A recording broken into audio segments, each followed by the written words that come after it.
को भी एक उपासक ने प्रश्न किया था कि महाराज जी, मन कैसे रुके? तो उड़िया बाबा ने उत्तर दिया, नियम पालन से।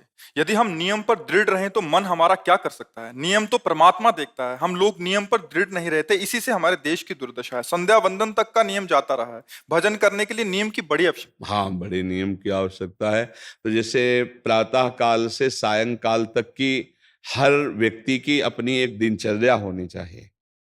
ऐसा नहीं कि आज हम 4 बजे उठे, कल 7 बजे उठे, पर फिर मन को आप कंट्रोल नहीं कर पाएंगे।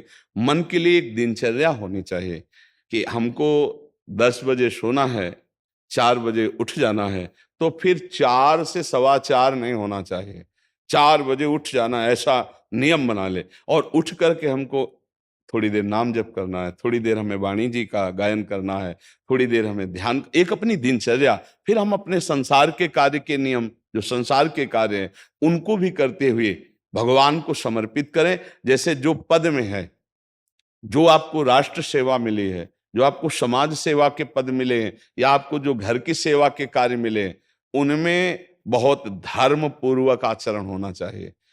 अगर आप अधर्म आचरण करते हैं, अपने पद का दुरुपयोग करते हैं, तो आप सुबह जग करके थोड़ा माला चला लीजिए, फिर भी आपका कल्याण नहीं होगा, क्योंकि आप अपने पद का, अपने सेवा का दुरुपयोग कर रहे हैं। जैसे हम जानते हैं कि अधर्माचरण है, ये अधर्मी है, हमें पता है दोषी है, और वो हमको कुछ धन दे देता है, और हम उसको मुक्त करवाने की बात सोचते हैं, और जो निर्दोष है उसको फंसा देते हैं।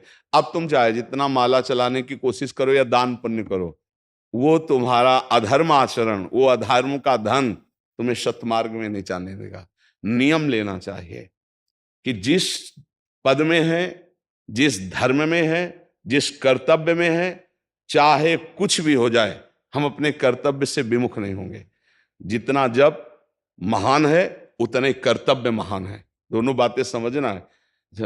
माला फेरा और इसके बाद बेईमानी, अधर्माचरण, इनका कोई नियम नहीं है कि हमें कैसे चलना है, तो वो माला काम नहीं कर पाएगा, क्योंकि उसका तभी सत्य भाव माना जाएगा माला जपला, जब धर्माचरण है। धर्माचरण नियम से।